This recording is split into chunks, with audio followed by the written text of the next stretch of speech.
Project is actually an expansion of a 2-lane road to a 4- and 5-lane section, complete with bicycle lanes, sidewalks, illumination, and all your typical street amenities that you would find. And what we were looking for was a wall system that was economically feasible, first of all, that would actually meet the seismic requirements of the Pacific Northwest, because we are in a seismically active area, and that was it was pretty much aesthetically, pleasing to the eye. And we took a look at about 4 different systems, and of course the Ready Rock system was the one that actually came out to be the most preferred. The Carpenter Road project consists of 15 different retaining walls, over 25,000 square feet of walls, and there's over 5,300 pieces in the development. If you compare the Ready Rock wall to our cast-in-place wall, and there's a cast-in-place wall on this, the speed or efficiency was probably a ratio of 5 to 1 as far as time it took to install. There just weren't a whole lot of issues during construction, and those are the ones that get my attention, is when something is problematic, and there just weren't a whole lot of problems.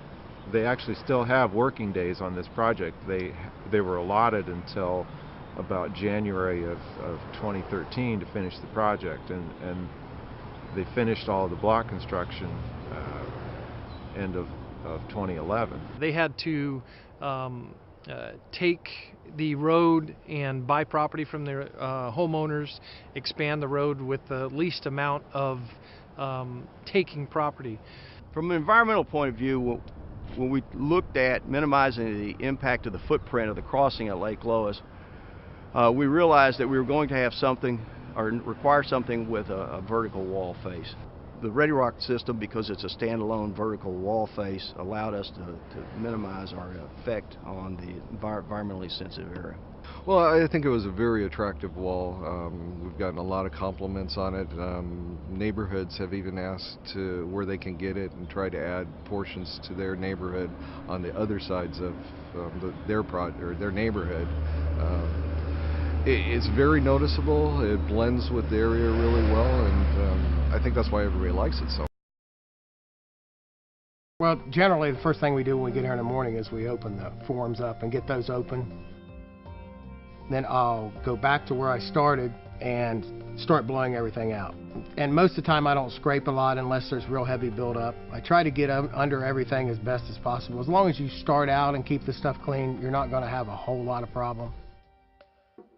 I usually come in after Dwayne's opened up the forms, blowing everything out, and start with usually pulling the blocks from the afternoon pour yesterday, and getting my delivery tickets ready for the trucks that should be showing up at probably about 7:30 in the morning. Having the fork slot makes it real easy to operate, picking blocks up, stacking them in the yard, and stacking them on trucks. We try to oil as best as we can. I spray all the metal on the outside, and what is in the air and floats down is generally enough to cover the face. We'll go through and drive the hooks into the holders, shut the forms up, and we're pretty much ready to pour concrete. We found out that if you use a shovel to catch that as it first comes out of the chute, it kind of spreads it out a little bit. If you just let it come out of the chute and drop into the bottom of your form, it seems to blow the color to the outside edges and you have a lighter spot. We use the vibrators on the form. Some people use stingers. Vibrator on the form seems to work for us, so that's what we're using. We check our blocks as far as measurements once a month, and we've never had a problem with being out of tolerance. I mean, it's really simple. As far as you can break these down and get them out and powder them and oil them and get them filled back up, I don't know how much simpler it could be. If you're wanting to get into something like this, yeah, this is what to get into. All the other systems seem to be very technical. And as far as your support system out of Michigan, they're fences or privacy fences. They can be put around condominiums, they can be used at airports, they can be used along the highways to stop traffic noise, to separate residential areas from, and can cut the noise factor from a residential area and a highway considerably.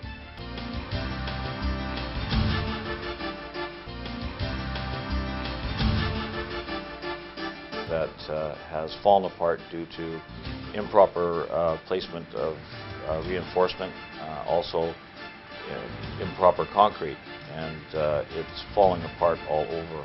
You just take a drive in your car and you can see areas where the concrete has failed.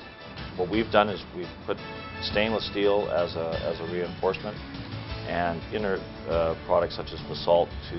This is a panel cart, and that's a completed panel, and you'll see that they're light enough so that one guy can carry the panel, and because of the portability of it, it can be placed in any residential situation